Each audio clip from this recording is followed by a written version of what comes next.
welcome to Timeout with Derek and Joe. For Joe Azalina, I am Derek Gano. As always, thank you for taking time out of your day to listen to us. Joe, today we're going a different route. We're going to be doing a little college. Right, Derek. We have the Big Ten, which personally I'm not a fan of, but that's only because I cheer for Notre Dame and I usually like to see Big Ten teams lose.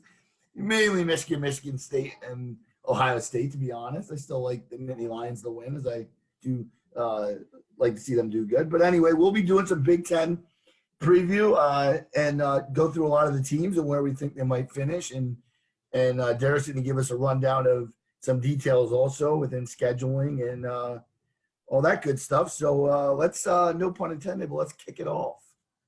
Yep, yes, the Big Ten is finally getting started. You may have seen in the news with President Trump getting involved and saying that the Big Ten should get going. I think most leagues like ACC, Big 12, maybe on week 4 or 5 or so. But this will be the first week for the Big Ten. So obviously there's 14 teams in the Big Ten. There used to be 10, but so what they're going to be doing is it's going to be an 8-game conference only schedule for the Big Ten. And then they actually will be playing a 9th game, which is going to be known as Big Ten Champions Week. That will be during the week of December 19th. And then that will be a matchup. So there are, I believe, 7 teams in each division, East and West in the Big Ten. They are just going to be lining up the numbers against the opposite division. So the second team in the East will play the second team in the West, 7th team in the East will play the 7th team in the West, et cetera, and then the top 2 obviously play for the Big Ten championship. So there will be 9 games total. First actually started last night. We're doing this taping on Saturday. So last night was maybe a preview for showing why Wisconsin maybe once again the top team in the West Division. We're going to start off in the West, and we're just going to preview each of the teams for you. There's 14 teams, 7 teams in the Big Ten West, 6 teams in the Big Ten East. For the past few years, Joe, it's definitely been a little top heavy in the Eastern Division with the likes of Ohio State and Michigan State, Michigan, Penn State, and then just kind of Wisconsin on the other side. So it's been a little top heavy, but those seem to create the best games and the best rivalries over on the East side. Yeah, and I think like maybe Iowa's a team. I know we'll get to them. They're a team I have in my just to like watch out for. I love Kirk Ferentz as a head coach. I keep saying all the time he's going to be an NFL coach someday. He's a good coach, and they always seem to have a good tight end, a really good quarterback. Just that Iowa's a team to watch out for. And here's a sneaky one. What about Purdue? They haven't been good in a while, but they seem to be kind of young. Maybe Purdue. I mean, Drew Brees came from Purdue. You just think that maybe it's their time to make a little noise, but yeah, not too many teams, as we will get into, that's going to challenge those teams you said. So, well, we'll start off here in the West, like we said, and we're going to start off with the Illinois Fighting Illini. What a place to start. Head coach Lovie Smith, who is actually, I'm kind of shocked.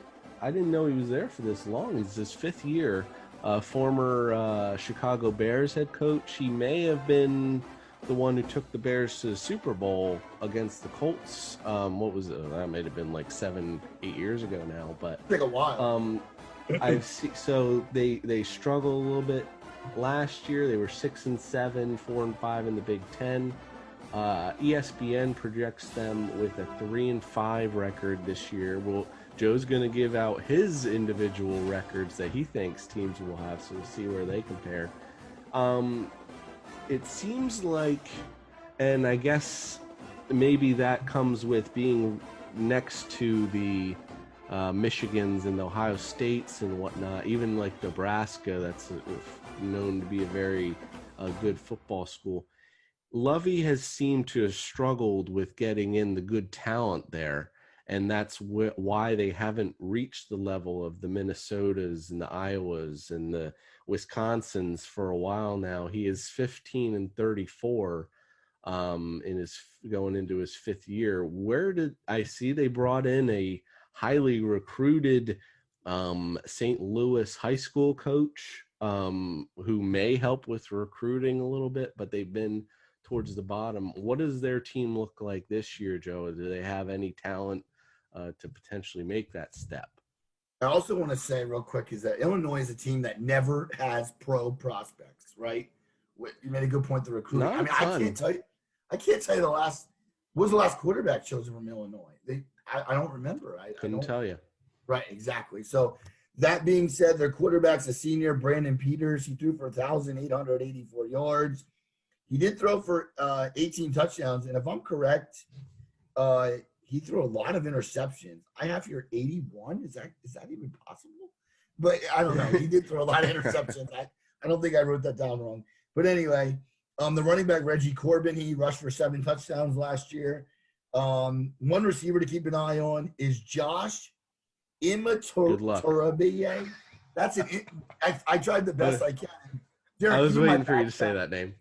Even my background in announcing, Derek, that's a tough name. 33 receptions. He's a senior. Only had 1 touchdown last year. And the guy I have in the defensive backfield is junior Sidney Brown, 51 tackles, 3 interceptions. This all equates to me as doesn't matter. They're going to be bad, Derek, but I have them. Yeah. You said there was what, 13 teams in the league? 14. The whole 14? All right, Derek. I am second to last. I am at 13.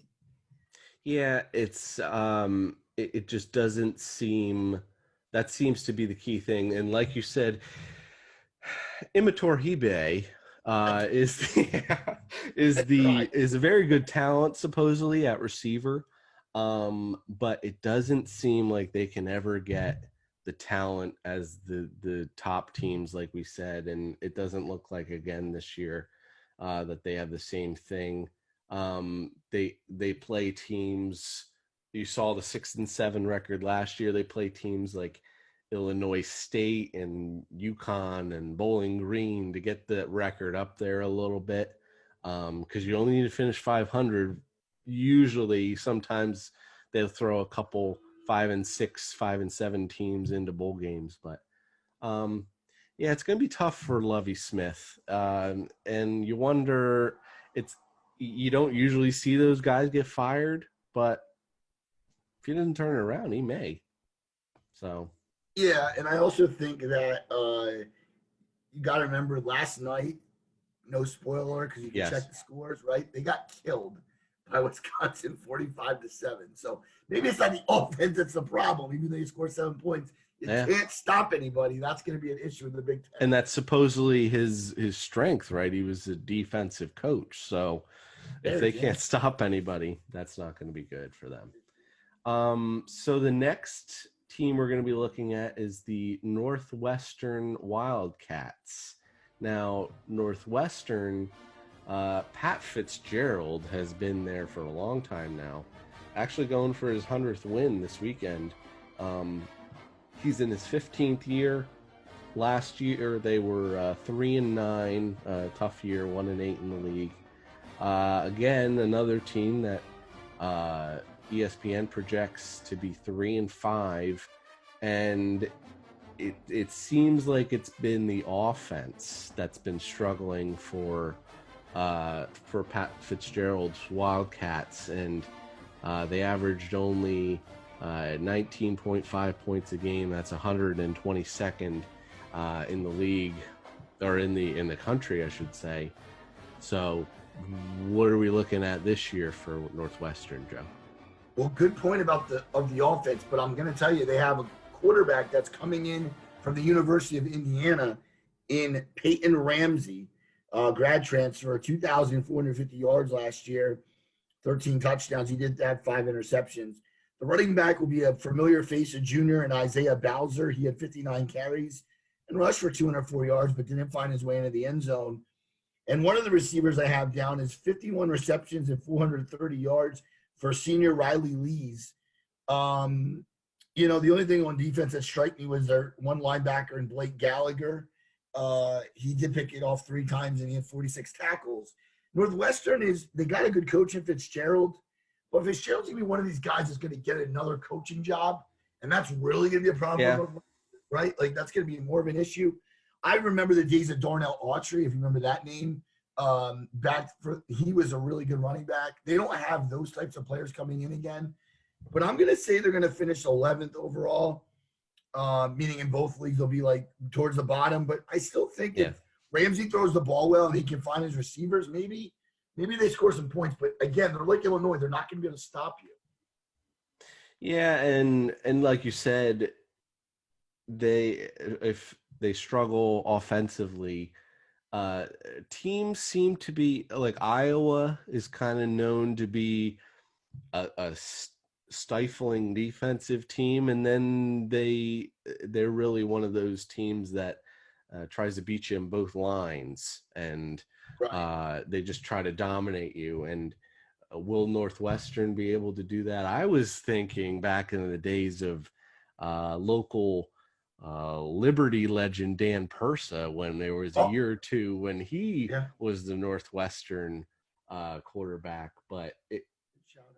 it's been a while since they've been pretty relevant, so it could be another tough one for Northwestern, unfortunately. The next team we have here is the Purdue Boilermakers, who is an interesting one. Jeff Brom, who I believe was a former Louisville quarterback, uh, is now in his 4th year. He's gone 17-21. They went 4-8 last year, nothing great. Another team projected 3-5 for. I feel like you're gonna see a lot of that in the West, because the West teams, like we kind of mentioned, are not equating well to the East teams who have Ohio State, Penn State, Michigan State. So you may see the 4-4, 3-5s a lot, but where does Purdue step up? I know you kind of like them a little bit this year, but liking them doesn't necessarily mean, hey, they're going to win the Big Ten or anything. Just they might be a little better than they're supposed to be. Right. And I think, if I'm not mistaken, I was thinking the same thing as you. Is that the Brom that was a player and quarterback at Louisville, right? I think it was Yes. Brian Yes. Brom, but either way, is one of the Broms. Oh, I don't know if maybe I'm his right. brother or something like that. Yeah, just throwing it out, but just anyway, not a big deal. Purdue's one of those teams that you want to see back. I like Purdue. I never, when they're really good, they're good. They get really speedy receivers, and not off the top of my head, the only guy I really know that made a big difference there was Drew Brees, who we all know is a great quarterback in the NFL and probably a future Hall of Famer. So the quarterback, though, this year is sophomore Jack Plummer. He threw for 1,603 yards, 11 touchdowns, but he also threw 8 picks, so that's a problem. Running back junior Xander Horvath, he rushed for 2 touchdowns and almost picked up 400 yards on the ground, so that was a good job by him last year. One of the receivers in David Bell really stood out to me.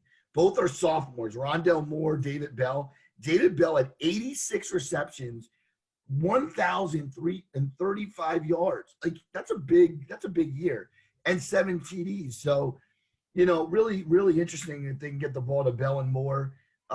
Derek Barnes at 47 tackles. He's a senior linebacker, and Cam Allen's a back I'd watch out for. He had 26 tackles. Listen, I'd love to see Purdue's gonna upset the apple cart and win a couple big games. I don't really see it happening. I think they finished 12th, like right before Illinois. But surprised me, Purdue. Surprised me. Yeah, and you kind of mentioned the 2 top receivers who are really their team, but supposedly they have a lot of sophomores who are very good and will be getting a lot of playing time. So look for them in another year or two, maybe to be up the top of the West Division and give the normal guys like Iowa and Wisconsin a run for their money a little bit.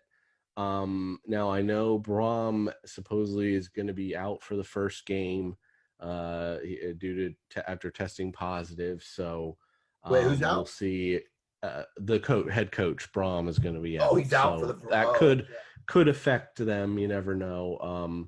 But well, yeah, we'll have to see. Look for their young players, and then their two Moore and David Bell, as you mentioned, their top receivers moving forward. So our next team here is the Iowa Hawkeyes, who are always near the top of the division. Kirk Ferentz has been there forever, 22 years now, 162 and 104. They finished 10-3 last year. Now ESPN only has them at 4-4 again, maybe because of who they play in the East, but um, supposedly now they've had the same quarterback for 3 years, Nate Stanley, for 3 years, threw for over 8,000 yards, so they have a new one coming in. But they're always, like we said, like I had said, they're always the hard nosed team they're gonna run it. They're gonna try to stuff the run, and they're not flashy, but they get the job done. Iowa.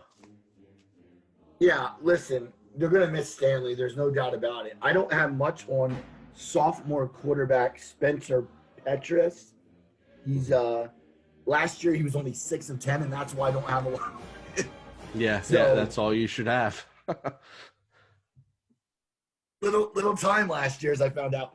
No, listen, they're going to probably really depend on sophomore running back Tyler Goodson. He rushed for 638 yards, and he had 5 touchdowns. Makai Sargent, a senior, 563 yards, 4 touchdowns. So if those guys can score and rush often, it will be interesting to see what kind of a two-back set, maybe get Peterson in a shotgun, give some different looks to defenses. And they always have a tight end, which I didn't write down. They always have a tight end that's really good. And the receivers, I know Marset may be there. It was tough to find stuff on Iowa. But the seniors and sophomores are very, very prevalent on the defense. And if those seniors can play really well, Derek, I have Iowa as a surprise team, and I have them as the 5th team in the Big Ten. I have them knocking on the door of a possible, big time season. So Yeah, that's where I have. and they are never you never usually see the big talent going to Iowa, but you have the steady, smart players. Usually, you'll see the juniors and the seniors in their starting lineups, experienced guys.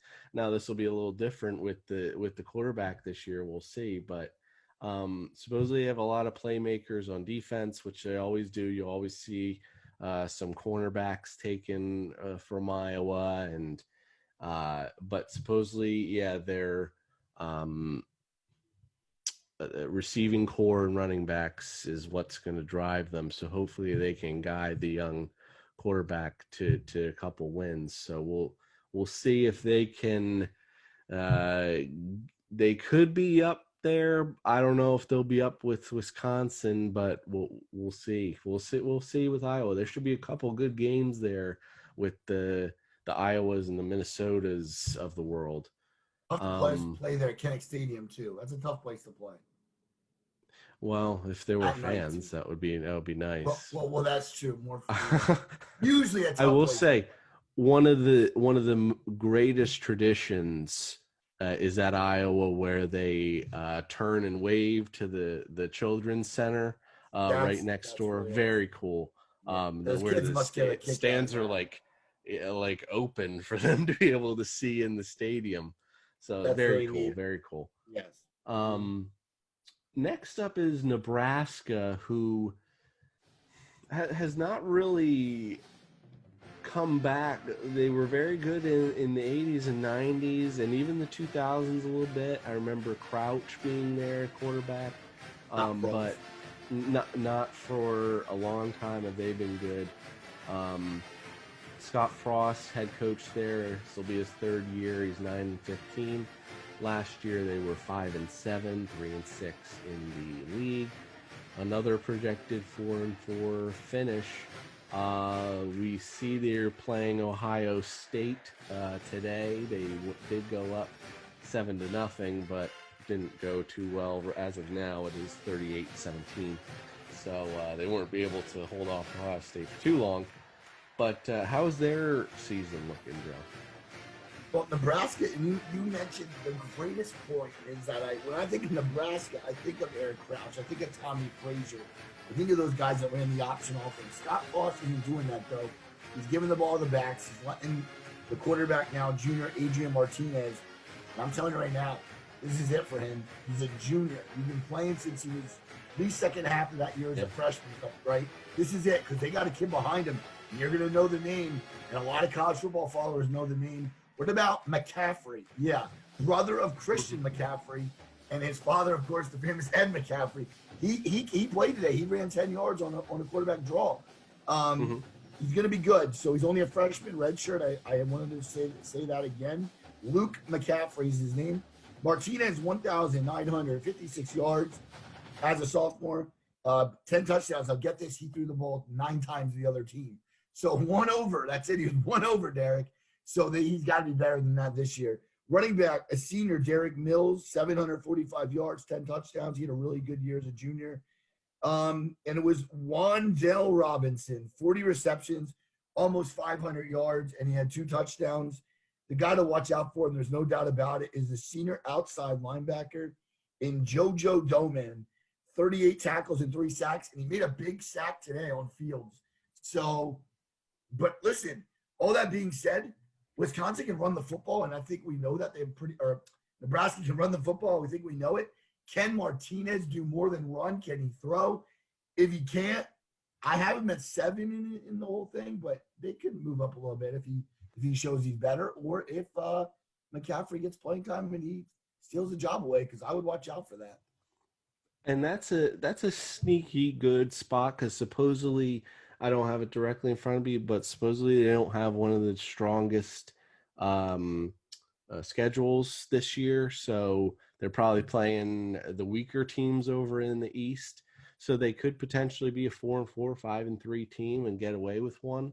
And you'd love to see him go back to the Nebraska of old, but I don't think it'll happen yet. They gotta get the right person.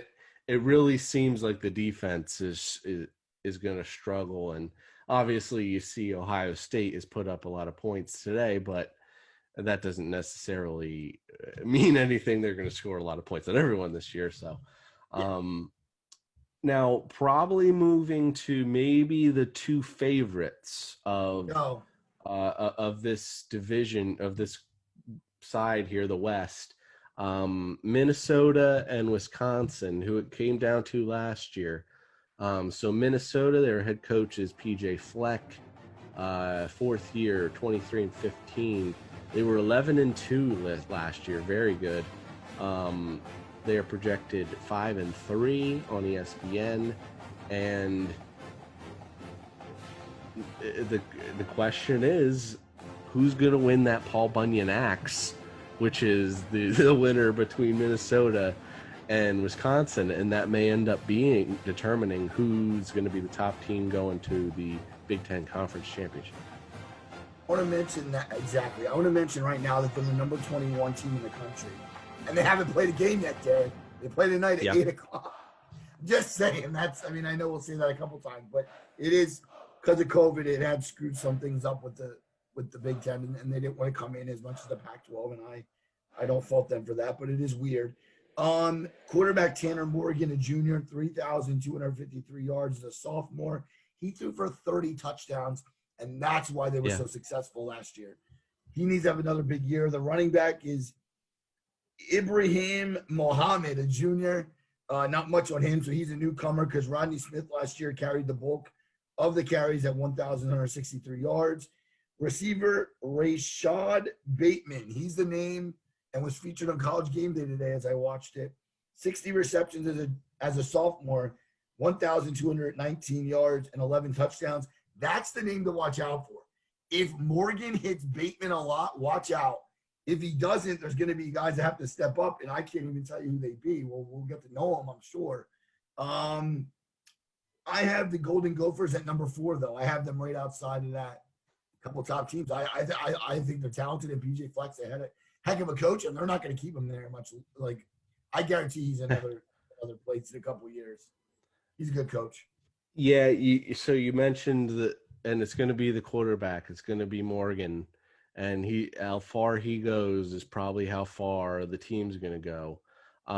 You mentioned Bateman, top receiver, so and that's really what it's going to be. It's good. They lost a couple of skill guys, so hopefully new guys like Muhammad Ibrahim and Bryce Williams is a runner they're looking for.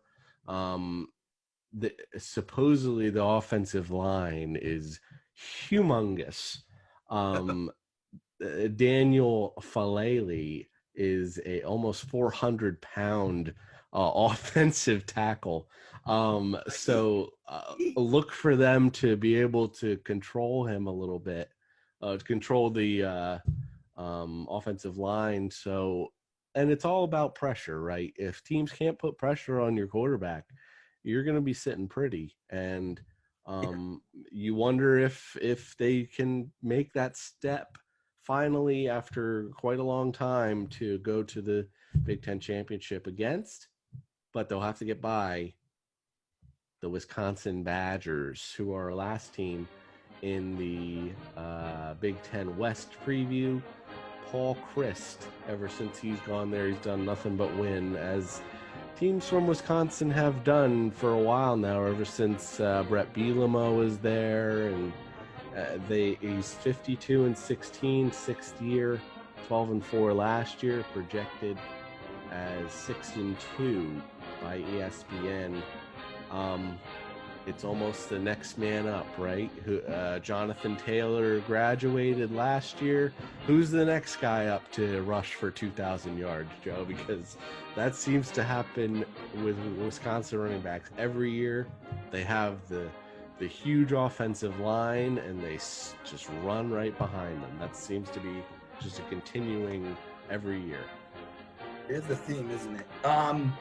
The quarterback is Graham Mertz. He's a freshman, so that's going to be interesting. I'm not sure if you can pull up what he did last night, but 45 points. I'm assuming he scored threw about 2 touchdowns at least. But he'll be interesting to watch. He only threw for 73 yards last year and no touchdowns. Derek, you made a really, really good point. Garrett Groshek is a senior. He only rushed for 194 yards. He's got to be better than that. So maybe there's someone behind him too. Well, when there's Jonathan Taylor last year, probably ran for 2,500 yards. There's no more room. Yeah, no. Wide receiver Kendrick Pryor had 23 receptions, and again, though, it's like 278 as a total. Their defense is really good, though, and I know both these names. Junior Jack Sanborn, 50 tackles last year, 3 interceptions. That's a linebacker.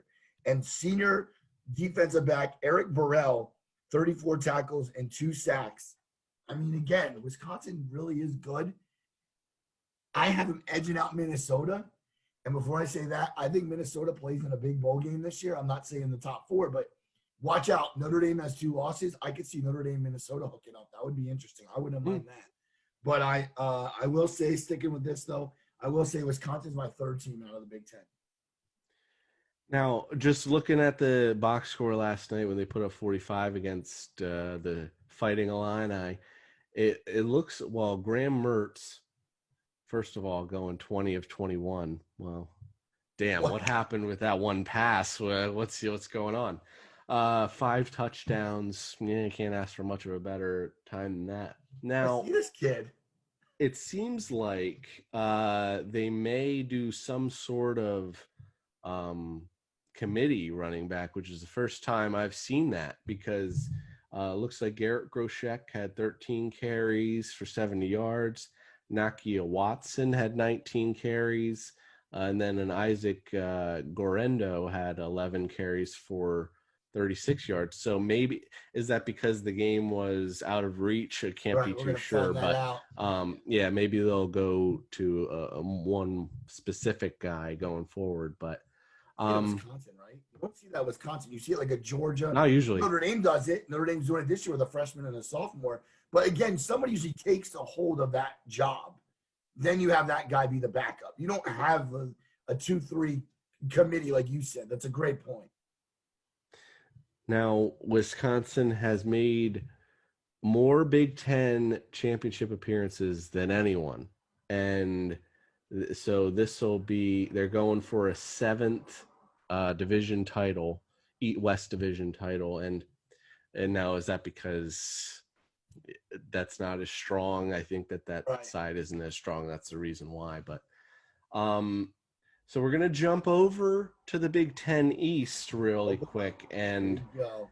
yeah, well, let's be honest, Joe. It's going to run through Ohio State. That we can pretty much start there with Ohio State. Now Ryan Day was in his first year last year. Oh, no big deal. They just finished 13-1, and 7-1. They are projected this year. I'm not too sure who they would have beating them, but it really seems to be all about Justin Fields. Right, Joe? For people that don't know it, he's a Georgia kid and he was going to Georgia. But I will say right now, he didn't think he was going to throw the ball like he was at Ohio State. And watching that kid throw the football, as much as he can run, he wanted to throw the ball down the field. He wanted to have big games.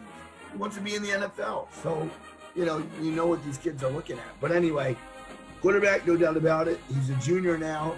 Last year as a sophomore, he threw for 3,273 yards. He will be a front runner.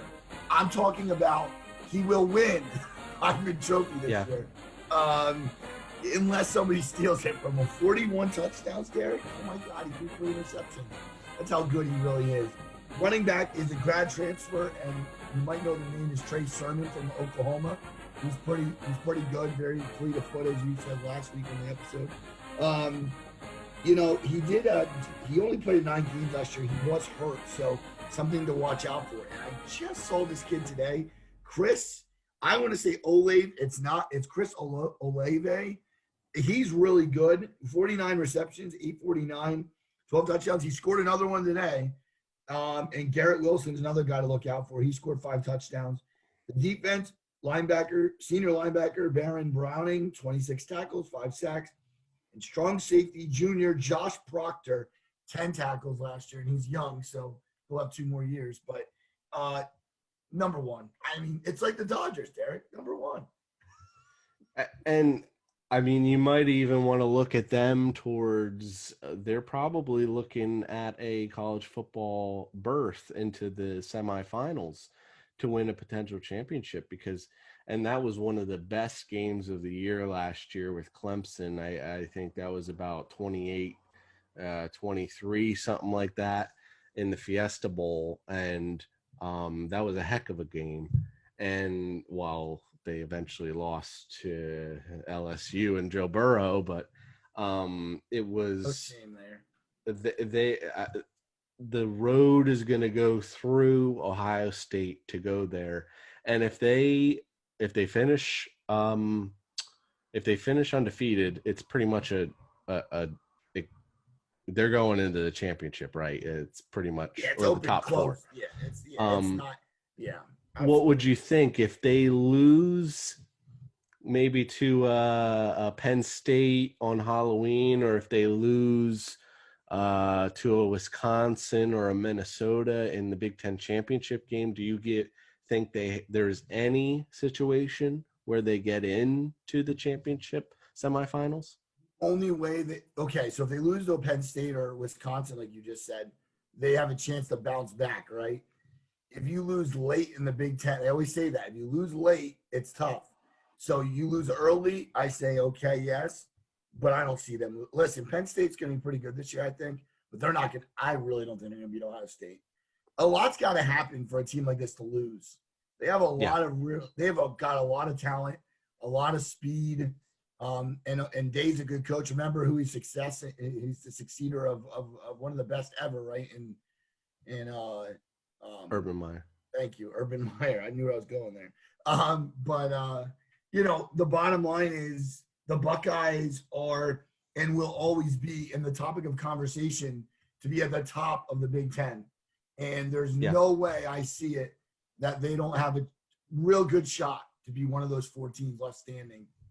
Really, in what, a couple weeks? I mean, it's crazy to think that. Or well, it's gonna be pushed back a little bit. My bad. Yeah, and now if it were the Big Ten championship game that they lose to Wisconsin, I think it'll be pretty tough to put them in. But like you said, if they do lose maybe even if it's a very close game against Penn State, they can still swing people back. Because what was that a couple years ago Yeah, where Penn State, I believe, I think they actually lost to Ohio State, but they made the championship game right, because each team lost one and they had the tiebreaker. And then right. they won the championship, Penn State, but they didn't get in. Ohio State got into the playoff over the Big Ten champion, Ohio State. How does that make you feel? Do you think if you win the Big Ten championship, it doesn't matter, ACC championship, if Right. Notre Dame were to win the ACC championship, but somehow Clemson gets in over them, does that seem right? I always say head to head should matter, right? If for instance we're talking about, and these are 2 good examples. It's a great thinking on your part. You have Ohio State and you have Penn State on the field, and if Ohio State were to fall, that should be a big loss. And strength of schedule shouldn't matter because honestly, you're playing the same people this year. So SEC has such a big to do with this though, right? Because you have Alabama and you have Georgia, and somehow one of those 2 are going to get in. So this is the whole argument. And in a month, we're going to have a lot of this sorted out because it's going to be the first playoff show I heard. And on our timeout show, you'll listen, you will hear about the playoffs and how it's going to all come down because that will be something we'll follow. But my bottom line here is if you play on the field and you lose, that should be counted against you. But what do you do the rest of the season? Like Notre Dame can go out and lose to Pittsburgh today. If they beat Clemson, woohoo! Then they're back in the topic of conversation. Listen, I don't want them to lose to Pittsburgh today. I didn't try to jinx it, Derek, but I'm just saying. No, I know what you mean. Right, exactly. Where do you lose? Again, I know home field doesn't matter as much with no fans, but it matters in the scheme of things of what's happening in your schedule, right? North Carolina's gonna have a lot to say. They just lost to Florida State. If they run the table, hello Tar Heels. So it's really going to be. This is why college football is so exciting. There's no wrong or right. I mean, it's basically a lot of opinions. If you watch Joey Galloway on ESPN and Kirk Herbstreit and those guys, it's just funny to just watch them all because nobody knows what's going to happen. Well, so we might as well go from the bottom or the top of the Big Ten East to the bottom of the Big Ten East, where we will most likely see the Rutgers Scarlet Knights. Now, hey, they're trying to go back in time a little bit. This will be the first year of his second tenure at Rutgers, Greg Schiano, who spent some time in the NFL. Most recently, I want to say he was with the Tampa Bay Bucks, maybe as a defensive guy. Well, in his first tenure, he was 68 and 67. Now, correct me if I'm wrong, I don't believe that would have been in the Big Ten because Rutgers only recently came into the Big Ten, correct? So that may have been when they were playing the Central Floridas and the South Floridas and Connecticut's, and so those we'll see what we'll see how things turn out this time. But projected finish of 1-7. They were 2-10 last year. Is there anything to look forward to this year, Joe, for Rutgers? Well, sophomore quarterback Artur Sikowski actually did have a pretty decent year as a freshman last year. He almost threw for 500 yards. Isaiah Pacheco who's a junior running back, rushed for 7 touchdowns. Bo Melton might be the guy to watch. Senior receiver, 30 receptions, 427 as the yards and 2 touchdowns. No, no. Yeah. Maybe that Shiano's back in that. Listen, the most famous player, and this is arguable, and if you do have, I mean, I don't think a lot of people out there are going to care about Rutgers, but if you disagree with me, please comment on our Facebook page, the Timeout Show with Derek and Joe.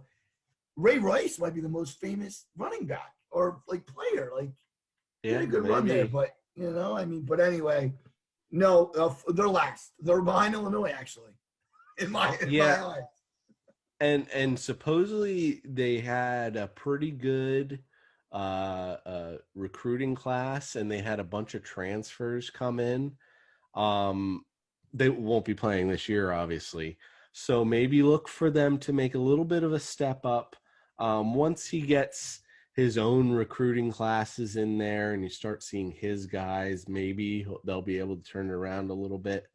But he's a good coach. Talk about being, and absolutely. Anyone who goes to the NFL is obviously a very smart guy.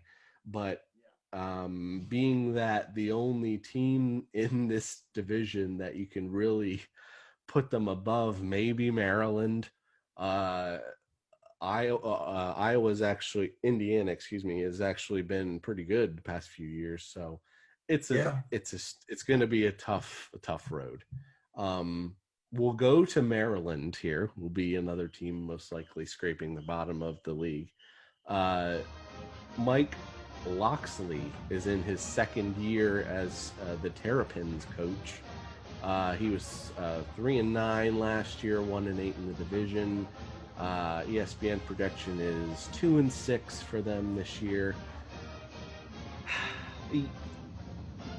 Again, is there really any shot that they maybe win a couple games, maybe upset a Michigan State or a Michigan or a Penn State and make it to the top 2 or 3? Any chance? I will give my brother a shout out on this one, Mike, friend of the show, and has been on once already. He said Maryland might give some teams trouble this year. He said he likes what the coach has done in Locksley. He said that listen, I know the quarterback, actually. I know him from watching a show that everybody should watch on Netflix called QB1. It's a really good show. Jake Fromm is on it, and this Lance Legendry, he's 6'1", 215. He's a redshirt freshman, but he's got a lot of talent. You know who's his backup? And he better look over his shoulder a little bit. It's to his brother. Tell you what, Tuggo over you. Oh baby, talk about tongue twister. So he's a 205-pound sophomore. So Maryland's got the quarterback talent. The running back is Jake Funk, 5'10", 205-pound redshirt senior. And then the receivers, and I really caught my eye, was Dante Demis Jr., 41 receptions, 6 touchdowns, and he was a sophomore last year. And on the defense, Nick Cross, 30 tackles, 2 interceptions, as a sophomore defensive back. Derek, I have them at 6, actually, in the Big Ten. I just think they're going to be okay, I think. And spoiler, watch out, Penn State. Maryland might play it tough this year. They did last year. Now, without a doubt, Maryland always has a few elite athletes. Who now the question is, do they have enough to build around? Now, you mentioned Tungavailoa, who hey, there's obviously a lot of talent in his family. So if he can come around, supposedly. There's a lot of good young receivers that they have. If they can continue to develop, hey, you never know. They could surprise some people. So we'll have to check on that later in the year to see how Maryland ended up doing. Now moving on to Michigan State, who is for the first time in quite a long time, they are going to a new head coach. The new head coach is Mel Tucker. He is in his first year. They went 7-6 last year. They're projected 3-5 this year. Now, obviously, with Mark D'Antonio leaving the program after probably 15 to 20 years he was there, there's always going to be a little bit of a learning curve, but maybe uh, Michigan State never consistently has been over the top three, the Penn States, Ohio States, and Michigan. Um, Michigan State has had a couple upsets, as you can see, over Michigan, the rival. But when do we see them going over, taking the next step, maybe under a new head coach this year? First of all, I have to say that I don't know much about Mel Tucker, but we're going to find out, I guess, this year about him. Coach D'Antonio, he was not one of my favorite people, just saying. He never smiled, never looked like he was having fun. But I tell you, though, something about him, though, he always, like, really is that fierce competitor. And he reminded me of, but I don't know if you'll maybe agree or maybe you'll disagree, but we'll see. Coach Gary Williams from Maryland. Like, that guy was always yelling. He was fierce. I don't know. I feel like those guys are kind of the same mold. But anyway, Peyton Thorne's the quarterback, redshirt freshman. That's going to be tough. They replace Lerecki, who had a pretty good career. Kirk Cousins was from Michigan State. Think about that for a second. Yeah, well. I mean, there's not much to say about Kirk Cousins. Running back Elijah Collins, he almost rushed for 1,000 yards last year. He's only a sophomore. He did that in his freshman year and 5 touchdowns. Jalen Naylor as a sophomore receiver and Lores Nelson as senior receiver. Sounds like they're really going to ask a lot out of Naylor. He must be pretty athletic, and they must have liked what they saw from him last year as a freshman. And also the defense, you know what? I really don't have much on their defense, to tell you the truth. But one thing about Michigan State is they always have good linebackers. They always seem to come up with pretty good linebackers. And another decent place to play. That's a very interesting place. It snows a lot there in East Lansing. I always loved East Lansing and just hearing it, but I don't love it enough to pick them to only finish 9. Yeah, and now the head coach was actually a defensive coordinator for 7 years in the NFL.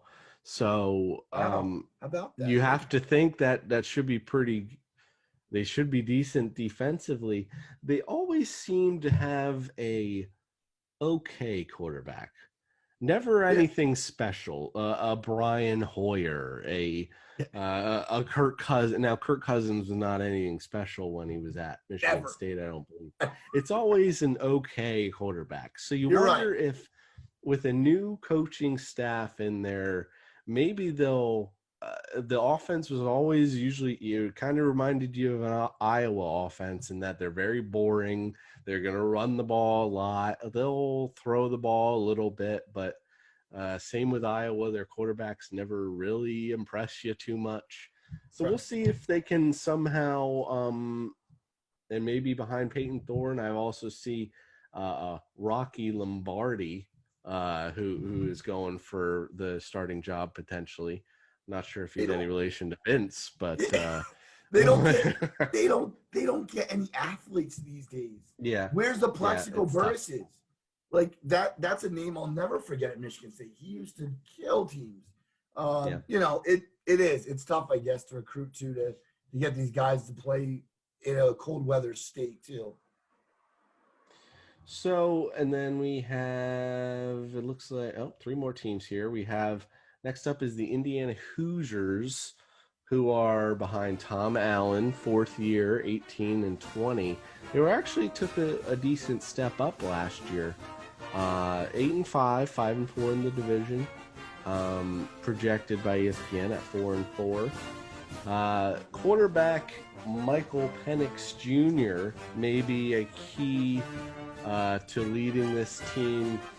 I mean, obviously can't even play 8 games, so they're not going to get 8 games, but to maybe a 5-3, maybe 6-2 if they can upset a couple teams like a Michigan State or a Michigan, a Penn State, to give them a decent bowl appearance once again as they did last year. Well, Penix is definitely a key, and Peyton Ramsey's gone, and Ramsey really, I mean, he threw for 2,454 yards. Penix only threw for 1,394. Touchdowns similar, though. Ramsey had 13, Penix had 10. So Penix is probably going to be okay. He's only a sophomore. So we'll see what he does. Stevie Scott's the junior running back, 845 yards on the ground, 10 touchdowns. Wide receiver Wap Philyor, senior, 70 receptions, 1,002 yards, 5 touchdowns. And remember this tight end, Peyton Hendershot, who I think is going to be really good. He's already a junior, 52 receptions last year. That's a lot of receptions for a tight end. That is like, oh my gosh, Yeah. that's a lot of receptions for a tight end in one season, right? And D-back Davion Matthews Jr., 26 tackles. Again, I'm not so impressed with Indiana. I will say upset alert today, though, and we'll talk about it probably to end the show as we go through some of the matchups on the top 25. Indiana, though, 10 for me. I'm not buying them. And now you mentioned, and I do remember last year, they kind of had a 2 QB system, which we've talked about. And I don't know how it affects college teams, but we talked about for maybe if the Eagles ever go something like that. But it's never good, you would think, because what's the old adage is if you have two quarterbacks, you don't have one. Right. So You're not and confident in one. right. So I would be interested to see now that he has the job to himself this year. I wonder if Penix will really step up. I do agree. I think maybe Penn State looks forward to the Ohio State game next week, and they give it. Now this is in 15 minutes. That game starts, so be interested to see if they can give a little upset to Penn State. Um, Next team up, Penn State, coached by Great James segue. Franklin, who's in his 7th year now already. 11-2 last year. They are projected 6-2 by ESPN. Unfortunately, Micah Parsons, maybe the best linebacker in college football, has decided not to play this year. Quarterback could be a little iffy behind Sean Clifford. He never really stepped up as much as you wanted him to last year. Top tight end talent in Pat Fryermuth. So who do you have written down? Where do we think Penn State winds up in the Big Ten East? Well, they're ranked 8 in the country right now without playing a game again. But no, that's and that's due to one more time the pandemic. Junior quarterback Sean Clifford, as Derek just mentioned, 2,654 yards. That's a lot of yards, though. He did really throw for a lot of yards. Questionable decisions at times, but he did throw for a lot of yards. 23 touchdowns to 7 interceptions, a pretty good ratio there. Running back, as I remember, Journey Brown is not there. We were talking about earlier, and I held my tongue because I wanted to keep it for now. Journey Brown and Noah Cain were the two-headed monster. Now it's Noah Cain. And Noah Cain rushed for 443 yards last year and 8 touchdowns. If he can get his touchdown total a little higher, man, that could be a really nice production for the Nittany Lions. He's only a sophomore, Derek. Only a sophomore, right? So, I mean, wide receiver junior Jahan Dotson from Nazareth, Pennsylvania. Got to root for him. He had 5 touchdowns last year, 27 receptions. And Cam Sullivan Brown, the junior receiver, 56 yards, 8 receptions. You did mention Micah Parsons. That will be a loss. Free safety Lamont Wade, 39 tackles and 2 sacks. And then Ellis Brooks, linebacker, a junior. He had 19 tackles and 3 sacks. Gonna miss Parsons. Even without Parsons, even without a suspect quarterback maybe, or a guy that maybe manages the game more, I think Penn State's kicking game's good. I think they have enough athletes. I have the Nittany Lions at 2. Now, a little note, they are bringing, now as talented as they were last year, they're bringing over Minnesota's offensive coordinator, Kirk Ciaroca.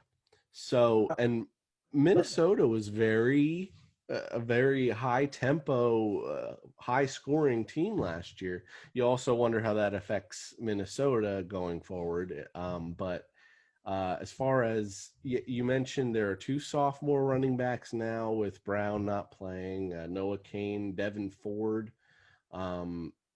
I think it could go through Fryermuth, who is Oh yeah. in the middle of the field there. And yeah, it would be great to see Jahan Dotson, former Nazareth product, really step into the number one role almost. They have the rest are kind of unproven guys.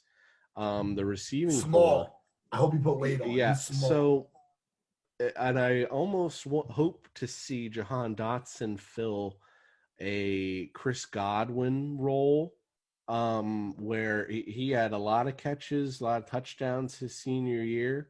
When you have the tight end taking up a lot of space in the middle of the field, you hope that those young receivers may be able to, if they're any sort of fast, maybe beat teams deep, maybe get them on a quick short pattern. So I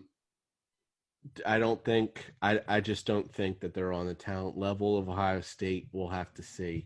Obviously, it'll be a great game, I'm sure, next week. Hopefully, they get by Indiana this week. That would be a real downer. But well, we'll go into the last team here, which is in the Big Ten, and then I'll have you run through your full rankings of the Big Ten teams just real quick, where you have them stacked up, and then. But Michigan Wolverines, I've never seen a college football team be so disappointed in a 47-18 record that Jim Harbaugh is coming in with this year, but they almost want him gone because he cannot seem to win that big game against Ohio State. And 9-4 last year, projected 4-4 this year. It probably won't be this year either. And if they struggle again, you wonder if fans call for Harbaugh's head to get out. Also, like, he's 0-5 in bowl games, too. That's a problem in itself right there. You lost to Florida, was it last year or 2 years ago? So, like, that was also a really valid point on your part. Like, yeah, definitely. Harbaugh's on the hot seat. He shouldn't be probably because he's won a lot of games, but you're not beating Ohio State. You're not winning in bowl games. How it is at Michigan, unfortunately. Exactly. Watch PJ Fleck's name, by the way. I wonder if that could be a possibility. Quarterback, Joe Milton. They're 18th in the country. Joe Milton, quarterback, a sophomore. Don't know much about him. Know he's very fast. Know he's athletic. He kind of reminds you, I guess, of a little lesser of who was the quarterback they had a few years ago? I can't even think of his. Was it Robinson? Robinson, yeah. Yeah, he reminds me of him a little bit, Deshaun Robinson, yeah. Running back, Zach Charbonnet, I saw a lot of him last year, 726 yards on the game, ground 11 touchdowns, a sophomore only, and he really ran hard as a freshman. Ronnie Bell's the key to the offense, junior receiver, 48 receptions. He almost had 800 yards receiving. He came a little short. And Cornelius Johnson. These guys need to be Desmond Howard and past names again. They got to be really good. Maybe not Desmond Howard, but you know what I'm saying? Like, they got to be really key guys. It's been a long time. I don't want to interrupt. No, but it's been a long time since they've had the Heisman type candidate. You need game Michigan breaking, right? to have those game breaking guys who can make the play, someone who you can go to that you know is going to make that play. They haven't had those players. Not afraid of quite a long time. Yeah, they're not. Yeah, they don't have difference making. Exactly, difference making, game changing. David Tyree even was really good at Michigan. There's names I can throw out there that I remember, but they don't have them. Josh Ross is a linebacker. He's a redshirt junior, and Aiden Hutchinson. There's another Hutchinson there. There was a guy named Steve years ago, a lineman. But those two are guys to really watch out for. Michigan, to me, could be 3.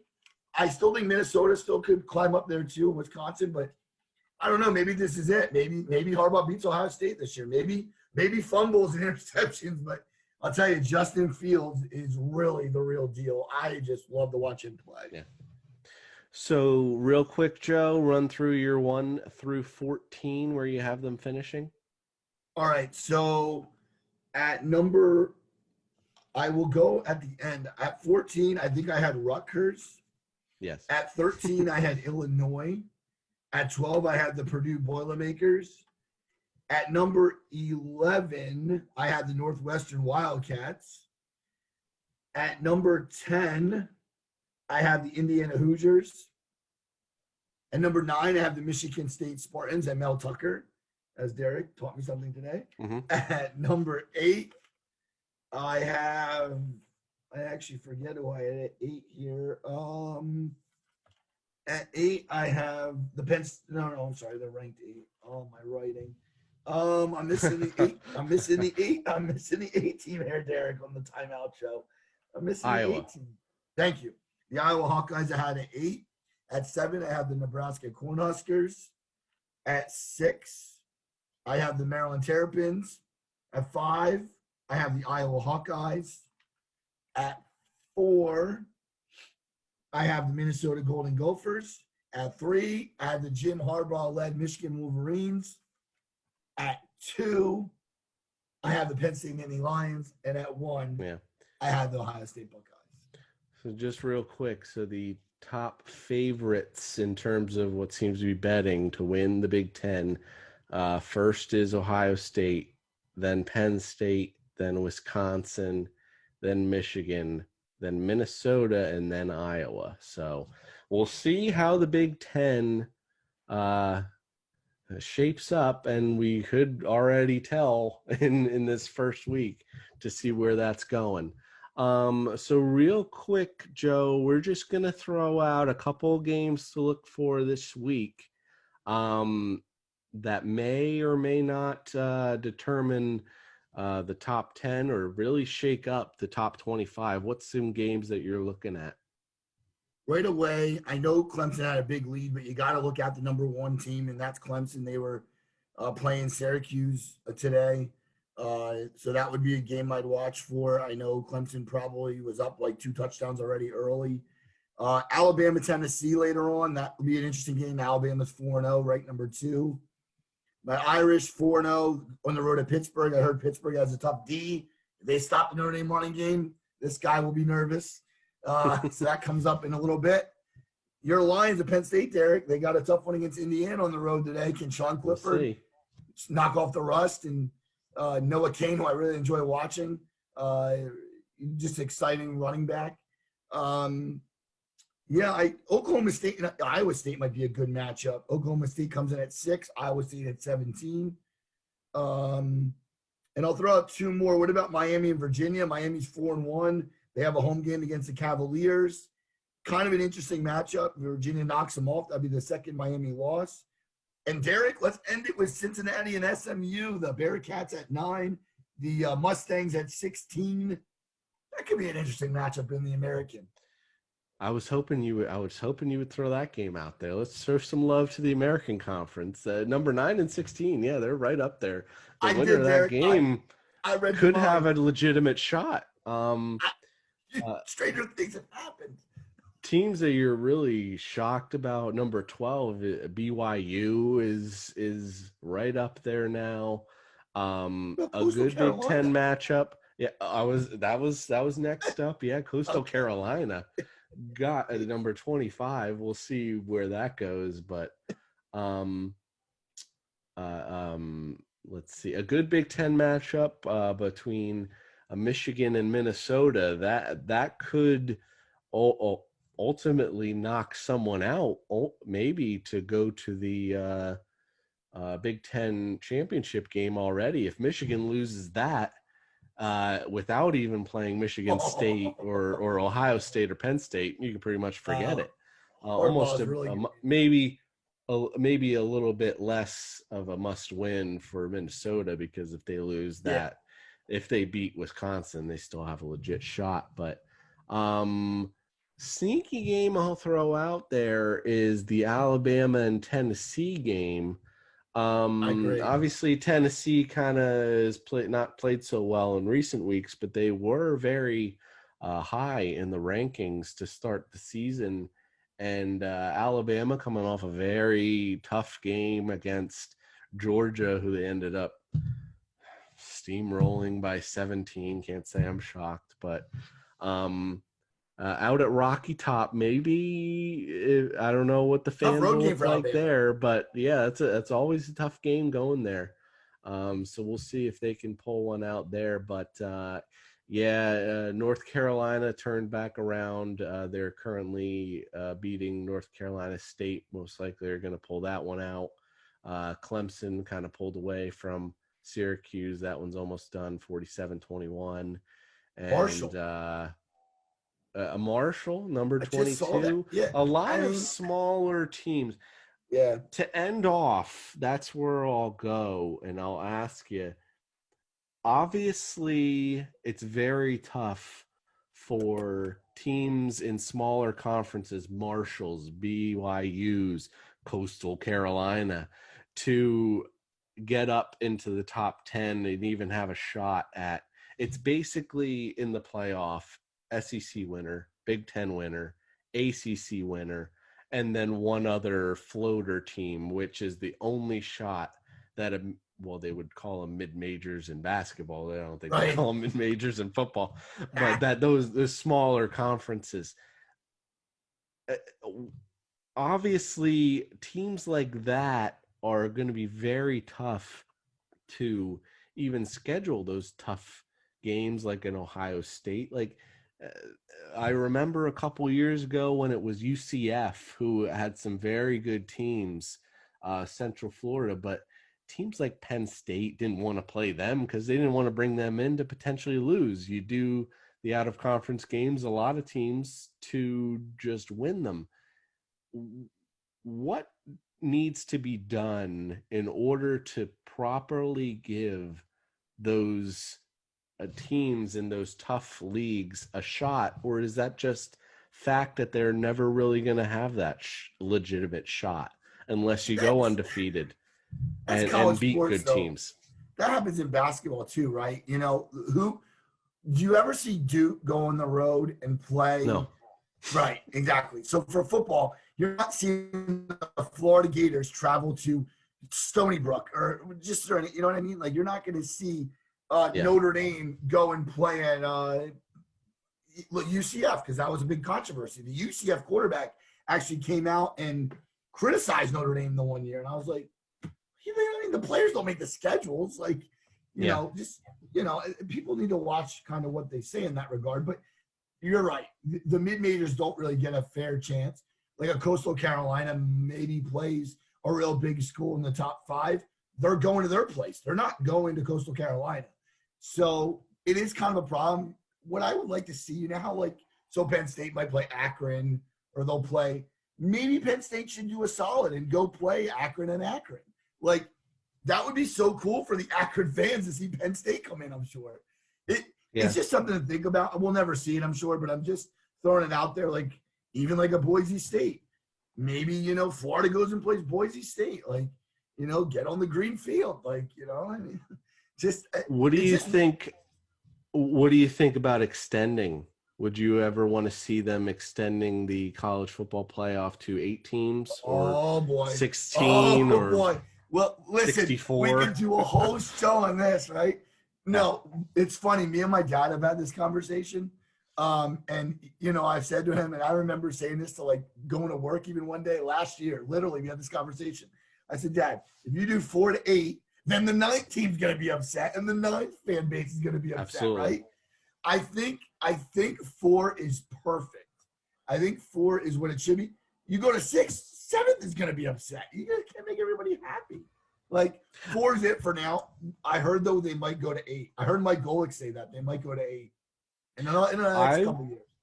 I would like to see 8, and that's where I would want them to keep it. I don't want any 64 team playoffs. That'll be ridiculous. God, that would be something I else. would like to see an 8 though, because I think pretty much every year you're gonna have a team that is not normally in there. You're gonna have as long as you have to finish undefeated. That's kind of without a doubt. Well, But yeah, a you team can't like lose a a game. Coastal Carolina wins all their games. What the hell? Throw them. I'd rather see them in there and give them a shot. Give their fans a shot to. Yeah, Granted, you may get crushed by an Alabama or a Clemson, but great you give moment them a though. shot. Yeah, rather than throw in a third SEC team. I don't want to see that. right. Give me the undefeated team. Maybe you'll get two in there. You never know.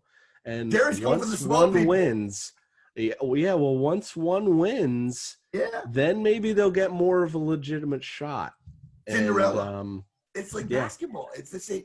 Look at George Mason. That's it. You know what? That was an awesome run. Like, yeah, and I'll tell you, for the fans out there, I'm sure we're gonna do some college basketball if COVID lets it happen. I know basketball has done well with the NBA, but they have less teams and there's more travel in college, so it'll be interesting to see what they're gonna do. But I would love to tell you in March we'll have a March Madness pool. Like that would be awesome if we could somehow do something like that or interactive doing that. I have all these yeah. ideas. Me and Derek come up with ideas all the time. This is Derek's idea about the Big Ten preview today, and I loved it. So I just want to tell everybody that Derek with a great idea here today.